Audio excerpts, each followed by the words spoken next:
So this is how the Mako system is supposed to be set up when it's just sitting idle, not filling bottles. So we're going to go over everything real quick on it. Over here on the right hand side is the service disconnect. This kills the power to the entire unit. Unless it's there's a problem with the system, this should be on at all times.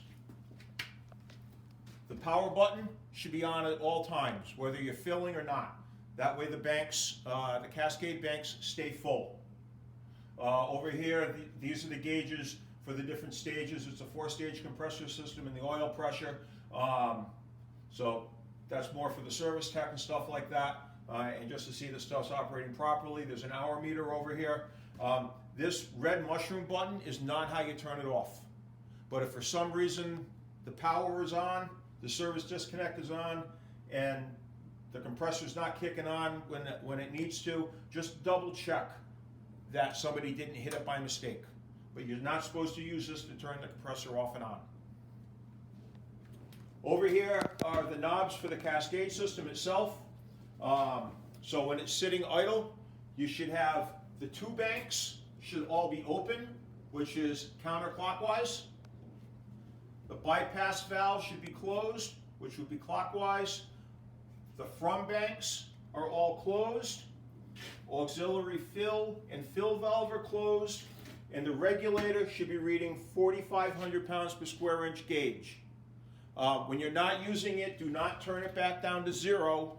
Like some departments do. I talked with the service rep when he was in here last week doing service on this. He said all that does is excessive wear and tear on the regulator itself, and we end up having to replace the spring.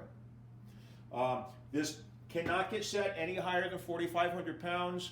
A couple of weeks ago, right now it is the end of March 2021.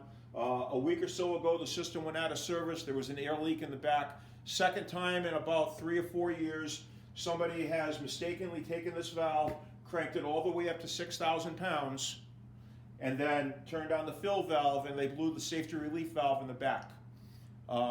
If that happens, system gets taken out of service. We have to call service repair. They come down, and I believe Judy said it was about a $600 repair to get that done. That valve blows at 4,700 or 4,800 pounds. So set this no higher than 45. All our bottles are 45s. There's nothing we feel that should be higher than that. Leave it alone, but just when you go to use it, ensure that it's at 45, just in case somebody accidentally rotated the knob and changed the pressures.